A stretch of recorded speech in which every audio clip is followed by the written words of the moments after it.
લઘુકથા સાચવાટીનો પ્રેમ. લેખક છે સુનીતા ઇજ્જતકુમાર. બસ બે ઘડી કૃષ્ણપરાના પાટીએ ઊભી રહી. એકાદ બે મુસાફરની ચડઉતર થઈ ને પછી રાબેતા મુજબ બસ વાયા રામધરી થઈ ગંતવ્ય સ્થાન ભણી ઉપડી. રામધરી થઈને આવતી જતી બસના નિયત ક્રમને આશાભરી નજરે નિહાળનારો અલારખ આજેય થડે તો નામનો જ બેઠો હતો. એનો અર્થ એવો હરગીઝ નહોતો કે એનો મોહબ્બત ખપે થડો રામ ભરોસે ચાલતો હતો. સફી થડો એટલી ઈમાનદારીથી સાચવતો કે અલારખની બેફિકરાઈનો કોઈ ગેરલાભ ન લઈ શકતું.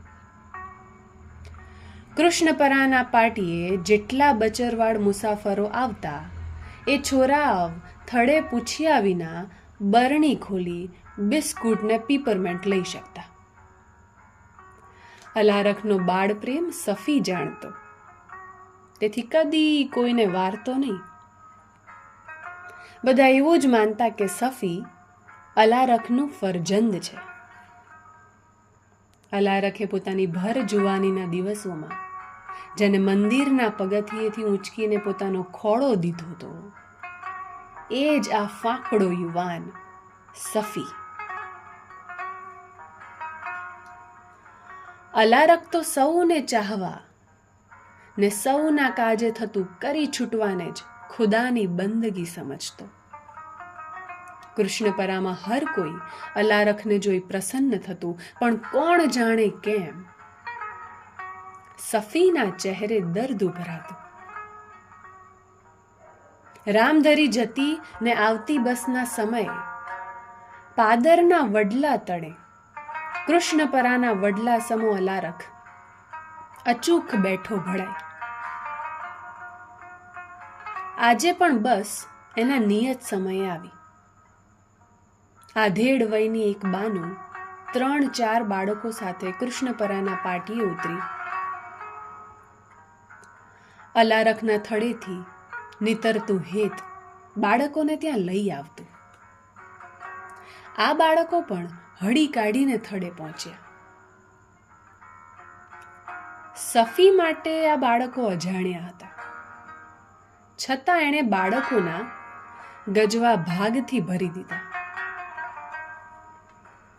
ત્યાં જ તો બાળકોની અમ્મી ગભરું પારેવાની જેમ ધીમે પગલે આવી. એણે દબાતા સ્વરે પૂછ્યું, બચ્ચે, આ અલારખનો થડો છે ને? ક્યા તું ઉસકા ફરજંદ હૈ? અલારખ છે તો ખરો ને? બાનો એકી શ્વાસે સવાલો ધર્યા. સફી સભાન થઈ ગયો. એણે જેવો અલારખને સાદ દીધો કે અલારખને શોધવા ચારે કોર વલખા મારતી બાનુની આંખો વહેવા લાગી.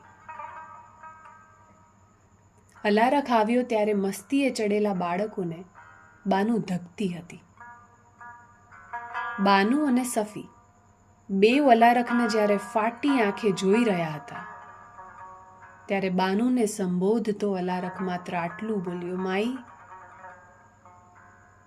बच्चे तो अल्लाह का रूप है, उन पर अपना गुस्सा नहीं प्यार नूछावर करो, फिर देखना सबका जीना सरल हो जाएगा.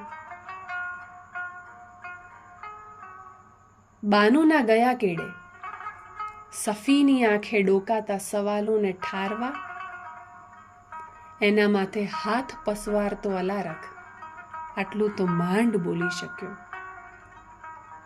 मेरे बच्चे,